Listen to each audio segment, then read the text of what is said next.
What is the most appropriate treatment for femoral acetabular impingement syndrome?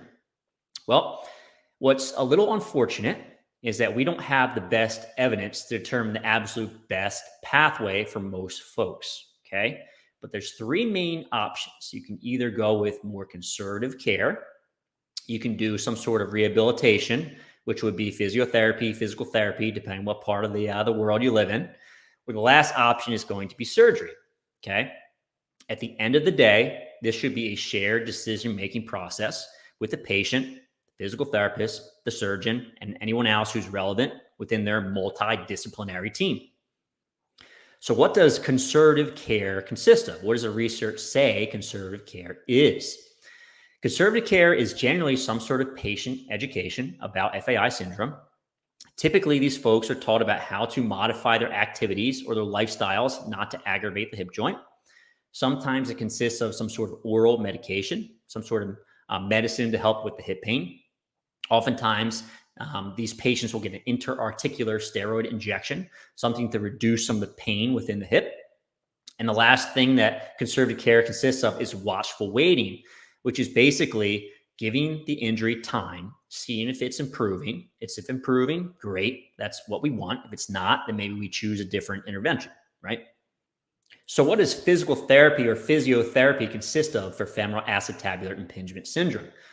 So one of the problems looking at the literature about FAI syndrome is that the treatments are all over the place, right? So we're not exactly sure which treatments are going to be the best, okay? There are studies that are going on right now where we're trying to parse out what's the best type of treatment from physical therapy perspective for FAI syndrome, but we're not 100% yet.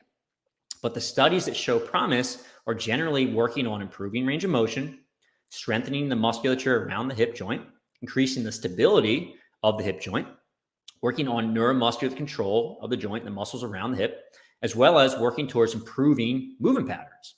Okay. Again, but we're not exactly sure what the best treatments are in physical therapy. So there was a study by Joanne Kemp, was the lead author in 2021, where she was trying to determine what the best forms of treatment are for hip pathology like FAI syndrome. Okay. What are the best treatments from a physical therapy standpoint? What are the best treatments from a surgical standpoint? What's the best option for patients? And here's what she ended up finding. One, just like I said previously, there's an absolute paucity of literature in this field, right? So we need to do some more research to determine what the best treatments are for these folks. And luckily, Joanne Kemp is actually doing more research in the future to figure this stuff out, okay? Hold on to your butts. We'll see what the results are in time, right? She showed that physiotherapy interventions improve strength and function, but the effects on pain and quality of life are uncertain, right? So if you have FAI syndrome and you strengthen that hip, usually you improve your strength, your function gets a bit better, but the effects on pain and quality of life, a little bit uncertain, okay? So targeted strengthening exercise programs of at least 3 months might have the best effect versus other forms of physio, okay? So if you're looking at things like manual therapies, range of motion, that type of thing, seems like strengthening so far is probably the strongest thing that we have as physical therapists. However, we need more time to research this to figure out what the best options are. Joanne and her colleagues found that hip arthroscopy surgery, so getting surgery to repair the labrum, as well as to trim down the cam or the pincer, had a small positive benefit over physiotherapy at 8 to 12 months. So what that means is that surgery actually outperformed physical therapy at 8 to 12 months. At 24 months, there was limited evidence suggesting there's no difference between groups.